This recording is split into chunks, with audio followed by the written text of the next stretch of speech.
C'est aujourd'hui la fête des mères, un jour de reconnaissance envers sa propre mère et toutes les femmes qui ont assumé ce rôle. C'est une célébration, la fête des mères, qui suppose une certaine distance, une capacité d'apprécier la signification de cette présence sans forcément l'idéaliser. Le nourrisson serait bien incapable de célébrer sa maman parce qu'il en dépend encore beaucoup trop. Mais l'enfant qui a grandi est amené à reconnaître l'heureuse influence de sa mère pour sa croissance et son bien-être. Avec le temps, l'adulte découvre cet amour et ses multiples expressions. C'est un amour qui reste, même après que l'on est devenu indépendant, autonome, et même après le décès de sa mère. Ces valeurs nous ont marqués, nous marquent. Et dans le quotidien, on s'en rend pas toujours compte, faute de recul. Il faut se garder des stéréotypes, des images toutes faites, mais une mère, de façon désintéressée, veut le bonheur de ses enfants. Elle y consacre sa vie. Pour cela, il lui arrivera de faire des recommandations par lesquelles passeront son affection, son inquiétude aussi, et aussi sa sagesse de vie.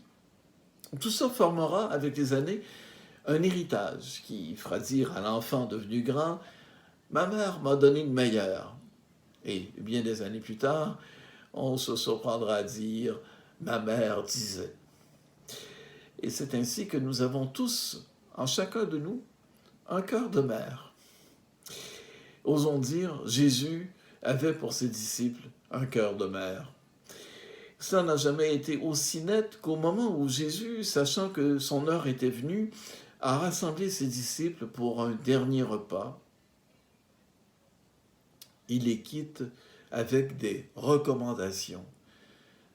Demeurez dans mon amour. Cette recommandation revient à plusieurs reprises dans le discours d'adieu de Jésus à ses disciples. C'est son testament, ce que Jésus a voulu léguer à ses disciples, ce qui lui tenait le plus à cœur.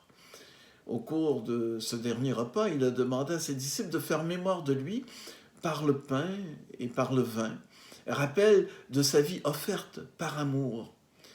Il leur a aussi laissé ce double message que nous avons entendu aujourd'hui dans l'Évangile, à la fois demeurer dans son amour et garder l'amour mutuel. Aimez-vous les uns les autres.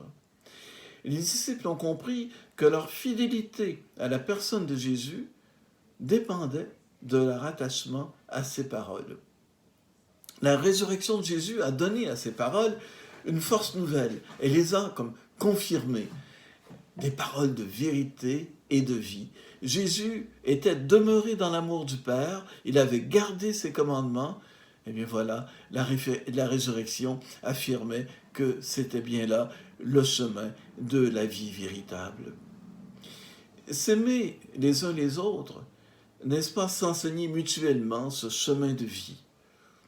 Se soutenir pour demeurer dans l'amour.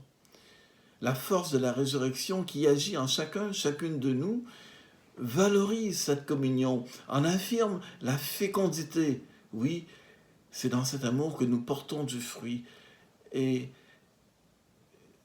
dans notre assemblée, dans notre communion ecclésiale, communauté chrétienne, nous répercutons la voix de Jésus et sa recommandation finale. Nous nous disons les uns aux autres de demeurer dans son amour. Ah, pourquoi l'insistance de Jésus? Eh bien, cette recommandation, entendue la veille de sa passion et de sa mort sur la croix, eh bien, on penserait que sa parole invite les disciples à tenir bon dans l'épreuve, comme la voix entendue lors de la transfiguration le demandait. Écoutez-le. Quoi qu'il arrive, écoutez-le, gardez-lui votre confiance. La résurrection attestera de la vérité du témoignage de Jésus. Dans cette lumière, les apôtres pourront surmonter tous les obstacles qui s'opposeront à leur entreprise missionnaire, pourvu qu'ils demeurent dans l'amour de Jésus. Jésus, lui, il réclame une fidélité dans la durée. Demeurez, restez toujours dans mon amour. Par cette demande, par cette recommandation, c'est notre bonheur qu'il souhaite. Cette communion, c'est celle que Dieu son Père veut réaliser, réunir tous les êtres humains en un même amour. Entrer dans la relation proposée par Jésus, c'est adhérer à cet amour, le faire sien, de sorte que la joie de Jésus, qui est celle de réaliser le dessein du Père, eh bien cette joie habite aussi le cœur des disciples, habite notre cœur. Jésus ne recherche jamais son propre intérêt. Il veut partager avec nous ce qu'il a de plus cher. Il veut nous rendre participants de son amour du Père. Cette volonté commune de Jésus et des disciples établit entre eux un lien d'amitié. Je vous appelle amis, car tout ce que j'ai entendu de mon Père, je vous l'ai fait connaître. Voilà l'alliance que Jésus a scellée avec nous. Par sa venue en ce monde, il nous a révélé la proximité de Dieu, que nous pouvons appeler notre Père, comme il nous l'a enseigné. En Jésus-Christ, Dieu, oui, le Dieu créateur, le Dieu sauveur, eh bien, Dieu nous est présenté comme notre ami. C'est une réalité qu'aucun prophète n'avait jusqu'alors envisagée. Dieu est notre ami, puisque en Jésus-Christ, il a donné sa vie pour nous. Il n'y a pas de plus grand amour. Jésus nous a offert les signes du pain et du vin pour nous dire cette amitié, pour que nous demeurions dans son amour, un amour qui nous comble. Dans l'Évangile, Jésus semble dire, si jamais il vous manquait quelque chose, n'hésitez pas à demander, cela vous sera accordé. Oui, si nous demeurons dans cet amour, il ne nous manquera de rien.